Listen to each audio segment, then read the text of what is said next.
In this video, I'm going to be showing you how to equip multiple accessories on your avatar at once in Roblox. Make sure to watch this video until the very end to prevent any mistakes in the process. You're going to begin by going into your avatar. Now, you're going to click Accessories and choose whichever accessory you want to equip multiple of. I'm going to choose the head accessories. As you can see, you can equip up to 3 at a time, but with this hack, you're going to be able to equip as many as you'd like.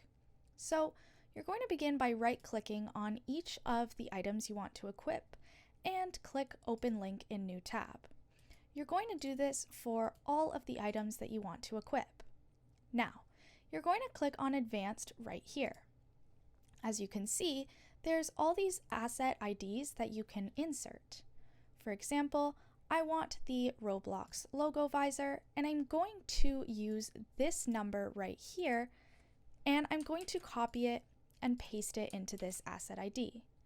I'm going to do the same thing with all of the items that I want to equip onto my avatar, and it's super easy to just copy and paste them. And once you're done, you're going to click Save. You do want to override your current look, and then as you can see, I have equipped all 4 items at the same time. That's all there is to it. Make sure to like, comment, and subscribe to the channel.